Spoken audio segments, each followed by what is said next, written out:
For a composer, we always feel a little bit nervous and a little anxious, especially when your piece is about to be performed or rehearsed in public.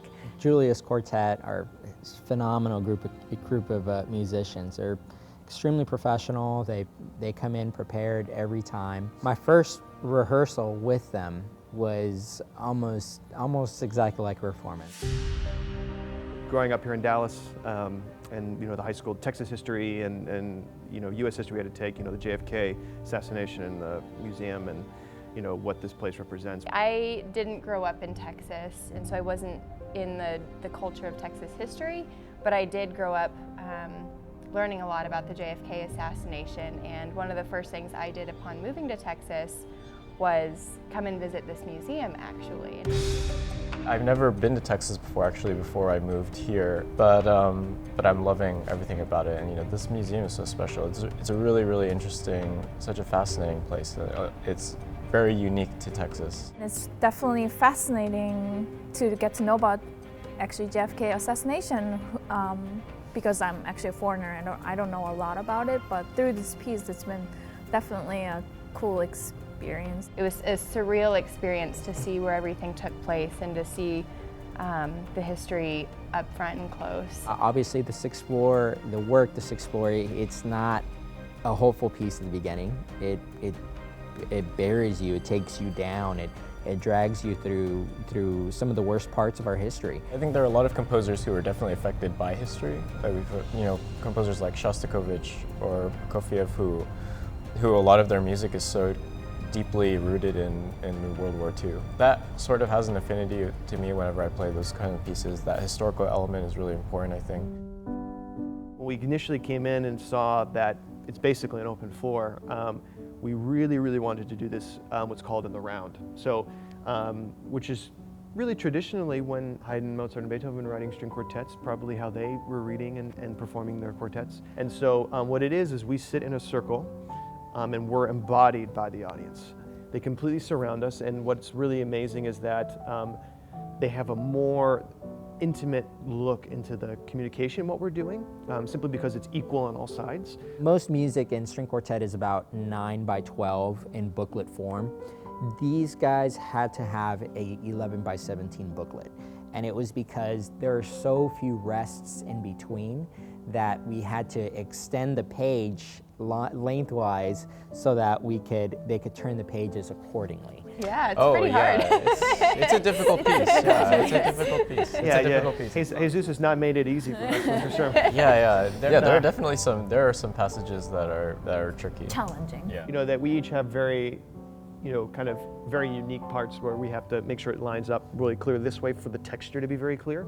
Sometimes always balance is an issue too. Like at the very opening, eventually, like Helen said, she starts the piece by herself, but then we join and we're playing kind of a very busy passage, and then Brooke needs to come in and need to be heard, obviously, but she's playing kind of a long lyrical melody, and so when we're making a lot of noise, how do we balance that? So yeah, I would say that that's probably one of the hardest places in the piece for me, and it happens right at the very beginning. You gotta do it right out of nowhere. And don't get nervous. Yeah, just don't get nervous. Just don't screw it up. The first movement is gloomy, so it immediately felt intense. It immediately felt like there was a different type of purpose to the building. It was like we were back in the 60s. What I'm beginning to learn a little bit more about now, especially working on this project, is more about his legacy in Camelot. I feel like that wasn't actually touched on as much in school growing up as the event itself. I think if any of the parts of the movements that really, really resonate to me is his legacy. It's the last thing that you're going to hear. It needs to be the best. I'm extremely excited about this performance. I think because not only for what it represents, the history of the day, the history of this museum, but also the significance of what we do as an art form too. I think it's important that aside from just the incredible context of this, I think it's so important to also cultivate new music, to showcase young composers, to showcase music being written today. And it's a lot of people forget that Beethoven was contemporary at one time when the Grosse Fuge was first performed. People were angry and upset, and it was hard to palate. And so it's just a really special opportunity to do something like this, not only for the great context of what it represents, but also just for music itself. I think it's really important. I feel actually very honored to be part of it, and that's I just feel like excited, but in a very like content way. I'm extremely excited. This opportunity is once in a lifetime, to be able to perform a work on the 6th floor or the 7th floor, but in the 6th floor building is incredible. Good evening. My name is Jesus Martinez. I am the very, very lucky composer that was commissioned by the 6th Floor Museum to write a new work for string quartet. Thank you so much for being here. I was just telling my family that all the interviews this morning I felt like such a wreck, and as a music director in Arlington, I'm so used to rehearsing the pieces and the music all the way till 7 o'clock start time. This time, we got the wonderful Julius Quartet to perform my work, so I think I maybe saw them 3 or 4 times, and they took care of the rest, so they were pretty incredible. I want to invite you tonight to step back in time with me to November 22nd, 1963, and go through time and witness and listen and envision some of the work the way I did, through research, through going through the museum, through family legacy. My mom, who spoke to me all the way until last week about JFK. So I feel very, very honored to have been commissioned by Nicola Longford in the 6th Floor Museum. And there was this one moment a couple of months ago before I started the work that Nicola and I walked through the exhibit by ourselves, and it was such an eerie feeling to go on your own, just to witness the sniper's perch, everything that Oswald may have been thinking, walking through the Nation in Crisis segment, and then going through JFK's legacy. There was something just marvelous about it, and there was nobody there, so I got to experience it in a completely new light. You're going to hear a little bit of darkness in the first movement. It's going to be a little programmatic. You're going to hear what sounds like several gunshots. You're going to hear an aftershock, and then you're going to go through a bit of a mourning, and then hopefully you're going to feel the way I feel at the end of the piece, with an overwhelming sense of hope. I invite you to join me to welcome the Julius Quartet to perform the 6th Floor.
was fun. Should we do it again?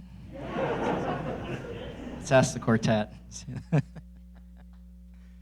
Thank you so much for sitting down and sharing this special moment with us.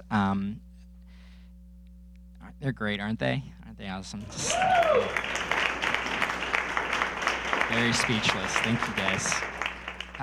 We wanted to transition this moment to kind of a Q&A for anybody that had any questions to myself or the quartet, and see if you had any questions for us.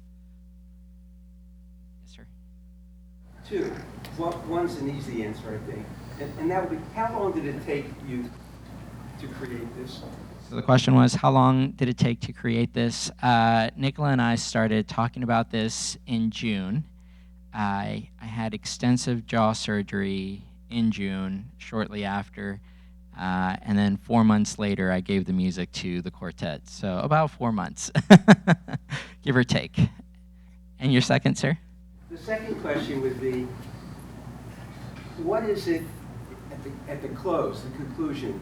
What were you thinking about of his legacy that prompted and inspired the last portion? So the second question was, what prompted and inspired the last portion of the piece? I went through the morning section. I went through a little bit of mourning through the second movement. I put myself in 1963 in the first, and in the third movement, I had seen all the marvelous things President Kennedy had done for this country, and how he's still very much he's a multi-generational president, isn't he? I mean, we still talk about him as if it was yesterday, and I wanted to leave an impact. I wanted to leave a lasting legacy, a lasting memory, and that was the last segment was kind of my lasting memory or my thoughts of him.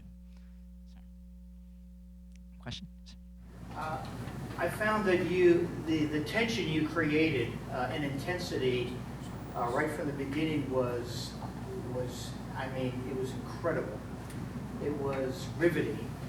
I mean, you could have heard a pin drop, and you held that through most of the piece. And can you say something about how you decided and when and in the composition to break that and bring some relief to that and carry, the audience to a new place from what you created before? Breaking the tension out of a very tense moment is very difficult to do, isn't it? I'm going to blame my UTA professor, Dr. Varner, because he's my percussion instructor and one of my mentors. And my first instrument's percussion. Clearly, if you've seen me write for strings, you could kind of tell. But everything we deal with is rhythmic based, and I wanted to convey that I wanted it to be very intense from the very beginning to the end, and it was one of those decisions that I slept, for months on, and I kept rewriting the first movement, rewriting the second movement, and I wasn't sure if it was going to be appropriate to just write the first movement and in an intense fashion and then break away from it right away. I needed to stretch it a little bit more. And then I'm going to blame now my TCU private lesson instructor, Dr. Blessinger, and my SMU instructor, Dr. Frank, for helping me develop these works during my master's and undergrad, and really developing the idea. When I sat down and listened to this, I wanted to really put myself in those shoes for 3 weeks, 4 weeks, however long the morning was, and I felt 25 minutes, maybe 23, 22 minutes of it was appropriate enough to take you along in a really, really tough roller coaster, and then bring you back with a little bit of hope at the end. Question? Yes, sir. I'm interested in knowing what type of research you did on the assassination to come up with this, because it went wrong. I was on the 17th, and what type of research did you do? What books did you read? You can't just walk through the 6th floor, right? Right. So what type of research did I do? I read several books. The ones that I really admired were the letters to Jackie, and being able to read some of the letters, and she got thousands of letters from what I understand. There were moments in there that, I mean, obviously Americans from all over the place that felt her pain, and that was kind of the starting point of it. I felt when I first saw the sniper's perch, and I just felt this immediate intensity going through my veins, and I felt like I needed to portray it, and I needed to write it in a way where the audience members could visualize it.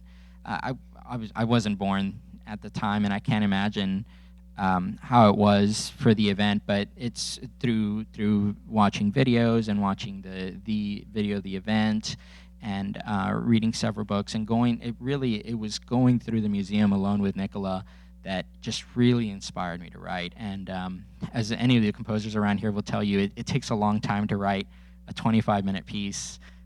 So in 4 months, it was I can't even remember half the stuff I wrote, to be honest with you. They did a great job conveying it. So, but it was tough, and it was something. And then even after I finished writing it, I was still studying it. I think I drove my wife crazy by listening to it, listening to the open rehearsals about 5-6 times a day, just to make sure that I didn't miss a single thing. So. Did the quartet get a chance to go through the exhibit before they played it, or did they play it first and then go through the exhibit? So did the quartet go through the exhibit before or after? We actually did our first rehearsal in December, was it, guys? December, and then Stephen, he took us down for a moment, and he had, you guys remember the Oswald ring? That was such a powerful moment. Stephen, I don't want to ruin it, Stephen, but he said that when you see the sniper's perch and you look behind you, there's Oswald's ring in a glass, and he was talking about how he left that and the his savings to his wife, kind of a little bit of a symbolism there, and that was such a powerful moment for the quartet and myself. They also got to witness it by themselves with myself and Stephen, and it was such a powerful moment that I really think that kind of just pushed us to the very limit after that. That was around the time that we were still trying to get to know each other. We hadn't worked together since then. So I think that one moment that Stephen shared with us, which was seriously 3-4 weeks ago, something like that, was just very, very special to us. Yes, sir. Toward the end there, I think I sort of got this intense feeling of longing of perhaps what could have been had the events of November 22nd, 1963 not occurred. And I sort of began questioning what subsequent generations, what the legacy will be for them. President Kennedy, I'm curious to hear your take on what you were feeling and what you were thinking there at the end of the legacy. The ending part is a very, so his question was what I was feeling when I wrote at the end of the legacy. I think that may be the prettiest part of the music, of the piece, isn't it? It's very luscious and very unorthodox for me to write such pretty music. But I think it's like, I said before, it was my way to pay tribute to President Kennedy. I felt that with Nicola's help and guidance, we talk about this Beyond Now series. JFK was a leader, and he was unafraid, and he was ambitious, and I wanted to end it in kind of an acceptance, to feel acceptance, to feel that what happened, we've accepted it, and we're here in the city of Dallas, and we're ready to move forward, but not necessarily forgetting the past.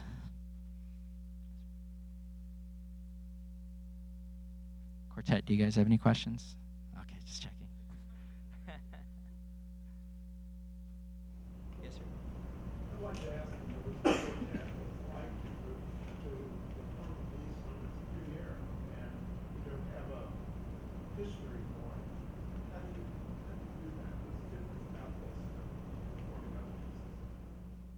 That's such a great question. So the question was how, with the performing the piece for the very first time, how do we do that? What context do we draw from, and how do we present something like this? Well, one thing that made this case extremely easy was working with someone who was so open and flexible as Jesus. We've worked and collaborated with many composers before on projects and different pieces, and they run all the different kinds of gambit in terms of how stubborn they want to be on their piece, or flexible in changing things, and Jesus was incredibly open and flexible to our ideas, and wanted us to be as much part of the creative process in helping write this story, not just speaking it, but and playing it, but creating this work as much as he with the pad and pen. So it was incredibly easy because Jesus, his personality and his openness made it very easy. And I think the second thing was, as Jesus alluded to earlier, was our walk through the museum. In all pieces that we work and study together, from modern pieces all the way back to Haydn and Beethoven and Mozart, context is such an element. Mozart was feeling as intense emotions as Jesus was feeling writing this piece when Mozart was writing, Hofner Symphony and all his great chamber works and his operas. Same intensity, same emotion, and so we, use the same kind of context in performing those pieces, working on those pieces as we do here. So the walkthrough of the museum, like Jesus said, was really an aha moment where we found the true kind of heart of what this was about. And so that was kind of the very special moment that really solidified a lot of things. Jesus question here. Give me an idea of chronology when you're thinking of the entry point of the music. Were you coming from left field, or were you at downtown? And then on the exit end, when you had that sense of hope, were you at Parkland Hospital, or were you more local outside of that? Walk through that. So his question was, where are we in time throughout the work? We all felt like it was a very special moment to be performing on the 7th floor, one floor right above where Oswald was, and so the first movement is entirely 1963, and then the second movement, which is A Nation in Crisis, is obviously right after the event.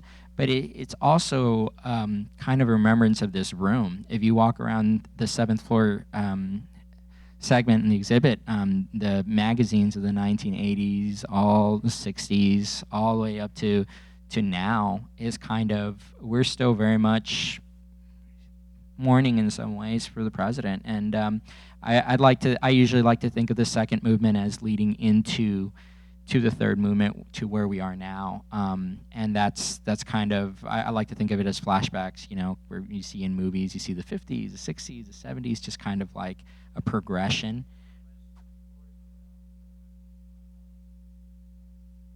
Yes, sir. And then finally, the legacy is now, where we go from now, a bit of a Star Trek type thing, we're here now, where are we going, we're going forward, we're moving forward. One other question, musically, were you actually picking up the string instruments yourself as a composer, working your way through this lineage? My lovely wife, I feel so bad for her because she, Sarah Martinez, she is the victim. She is the strings player in my family. There's a moment in the first movement after and I tell the story all the time, but after the gunshots that we mimic, where Helen plays subharmonics, which is about a pitch approximate an octave below, and it's this very scratchy sound. So 2 days before the quartet gets their music, I've got like notes everywhere. It's all written down. I'm trying to put it on. My son's climbing on my synthesizer and jumping off of it, as you guys may know. And he's yelling and all kinds of stuff. And then my wife decides to pull out her violin and start mimicking the sounds of the subharmonics. So I'm over here trying to rush through as much as I can, and she decides to start experimenting with my music. She's like, and I'm like, oh my gosh, I got to finish this in like 2 days. So ironically, I felt like the music was attacking me in some ways, but my wife was very instrumental. she was very instrumental in helping me with all the extended techniques. Yeah, she was wonderful. And we're still married, yes. 5 months later, we're still married. It's wonderful. Today, yeah. Yes, ma'am.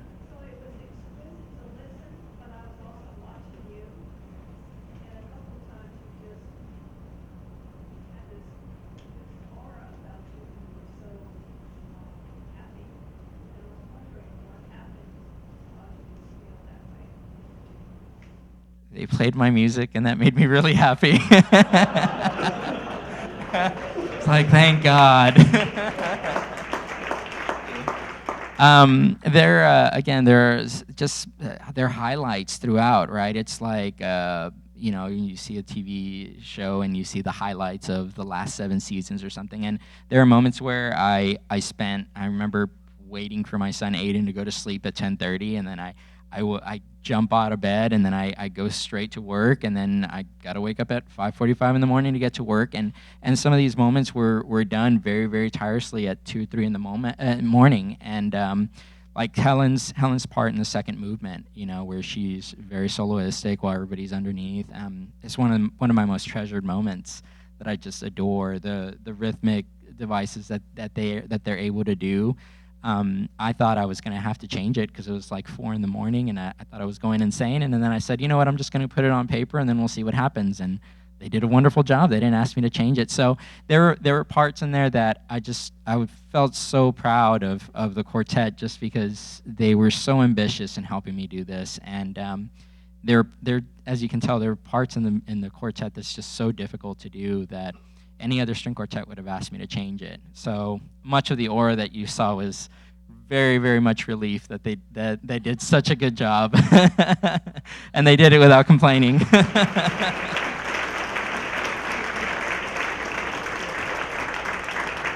Any last questions? Yes. What personal transformation did each of you guys go through from the image of JFK to the final note? That's a tough one. Yeah. You guys want to go first?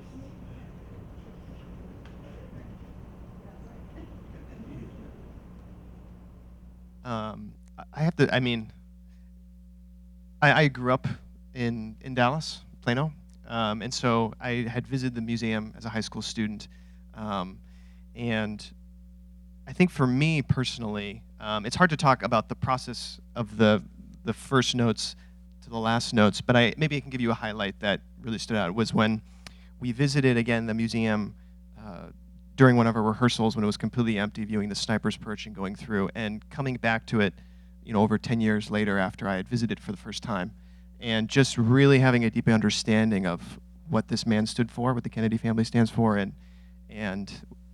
what he did for our country and his legacy. And I think that my revisiting this place, 10 plus years later, that was a real highlight moment for me. And so I think that was the most transformation for me personally in terms of how then the music personally related to me, what I really wanted to convey, what we wanted to convey, and what my personal input in putting this together was. So. I did not grow up in Texas. I grew up in Washington State, but I came from a military family, and so I grew up having a really deep appreciation for those who laid down their lives for us. And the assassination of JFK has just always been something that has piqued my interest. And I remember watching the documentaries growing up and seeing the street out here, with the X. It's something else to be here and to witness it. And I did come to the museum. It was one of the first things I did when I moved to Dallas just over a year ago. And so being able to express how I feel about it through music, through something that's in my element, helped me just connect with it that much more. So this was very special to me, and I felt very honored to be a part of it. I personally also didn't know too much actually about the JFK assassination before I started working on this piece, but upon finding out that we were going to work on this piece, I actually did quite a lot of research on what we were about to take or overtake. And it really affected me how much Jesus put into this music. I think that it's extremely visceral, extremely tangible music that is really heartfelt and sincere. And so, you know, a lot of what we did at the beginning, I think, was try to just play every single note, which was extremely difficult. But I think that later on, you know, and I think especially what struck us when we went through that museum walk, I think we sort of let go of a lot of the technical difficulties of this piece. I think we got a little bit more into what we wanted to say with it. And I think that that actually changed the piece quite a lot for us, I think. You know, it made it much more personal, and I think it made it feel a lot better for us.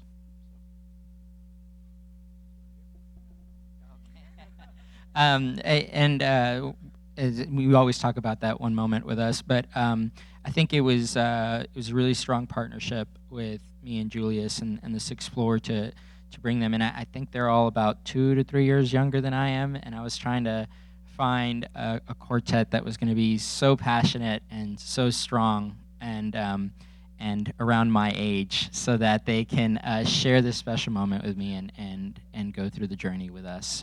So I think we're good. Thank you very much. Thank you so much.